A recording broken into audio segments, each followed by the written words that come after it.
Yeah, 5 in a row in this game and 3 out from the last. It's a pretty good scorecard. But Kirsten's got a double. It's all very well sticking around. You've got to jump in when there's an opportunity, and here is a chance. It's got to be a strike, and it was never going to be.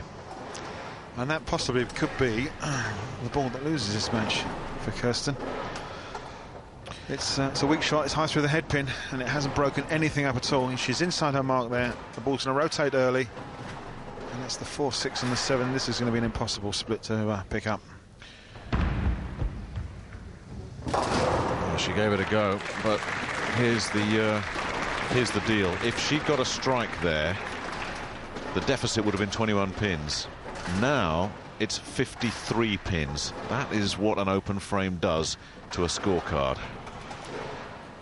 And unfortunately, having looked at the monitor on the back end of the stage here, Kirsten has realised that there is big daylight between them.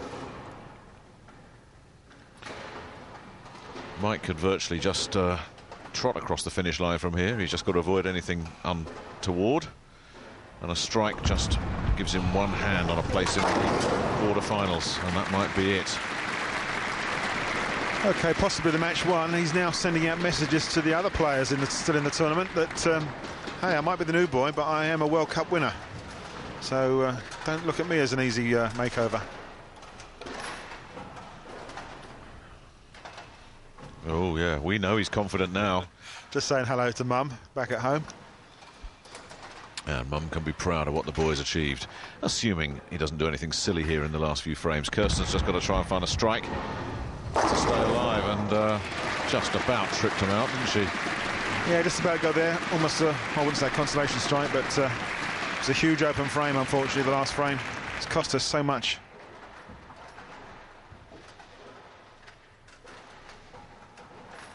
Steady at the line, just a little bit high in the headpin, and she's fortunate to get away with that one.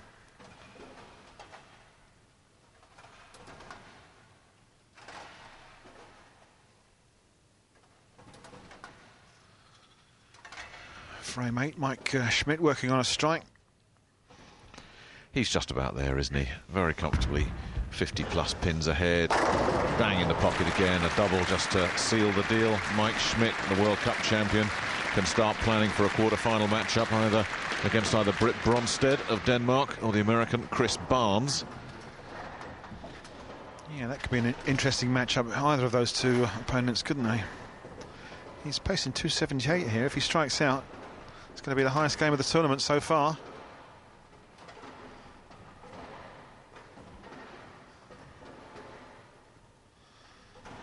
Kirsten working on a strike. She's fallen off that shot. And the 10 stands up as a result. Well, that could well be it. Yeah, she's made the pocket. And she fell off the shot on the approach there, as you saw. And that just may have affected the rotation as it got into the pocket and left that 10-pin standing. Again, is that 10-pin. Kirsten's not her most favourite pin this match. She'll see it in her dreams tonight, and there won't be sweet dreams either. Yeah, she's resigned to the fact that this match is all over, and she's not going to go past the first round in her return to the Masters. Big difference. It's not a shabby performance from Kirsten, but Mike found a new gear in this second game. And basically, the story of this match is in his hand right now, that green ball. He went to it at the start of frame 10 of that first leg and hasn't looked back since.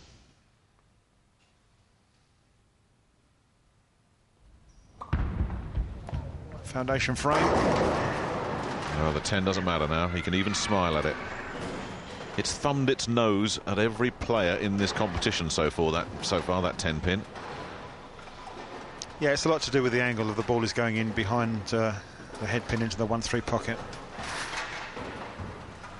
These high-hooking reactive resin bowling balls, once they get into the back end of the lane, into the dry area in the pin deck, they really hook. Nice looking spare, takes him through the 200 barrier. Still looking at 250. He's got to be well satisfied with his first two games. Well, he won't have the aggregate high score. That's Alex Liu's 491, but it's a pretty good tally. Yeah, I think quite a few of the bowlers would have settled for that score. Well, that was a pretty weak effort, really, and reality from Kirsten, and it almost produced a strike. As it is, she gets away with it. Yeah, it was a 4-9 split, then the 9-pin's gone over. The 4-pin wobbled. I mean, it could have been a strike. But when it's not your day, it's not your day.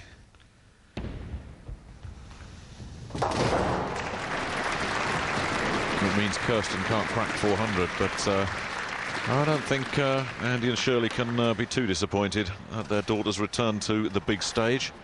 She's done all right. Looking at her score, over the 2 games, she's got 9 9-pin spares. If they had been converted to strikes, what a score she would have. Yeah, it's a thin dividing line, isn't it?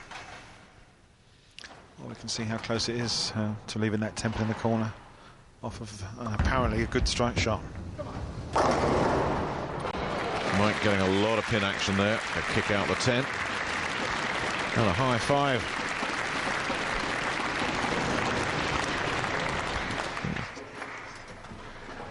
To his father in the crowd. Yeah, Dad's sitting on as that messenger comes flying across the pin deck, takes the 10-pin away. And his dad is sitting next to Linda Barnes. There's a little bit of a North American conspiracy going on down there.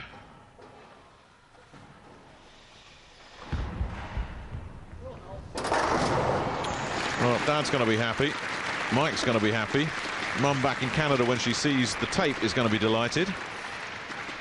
And Mike Schmidt, World Cup winner, is going to be in the quarterfinals. And look where Dad's sitting, right next to Bernie White, right in the corridor of power. The hottest seat in the house. Nick, I don't know if you remember the World Cup, we saw that Mike turkeyed out 2 or 3 times to, in fact, I think to win the final. And he's done it twice here in this match. Yeah, well, if he gets the strike here, as you say, yeah, he does like this 10th frame, doesn't he? 257 for an aggregate of 460. That's good bowling. Excellent indeed from the World Cup winner, World Cup champion Mike Schmidt from Winnipeg. Got to sit down and be very satisfied with that.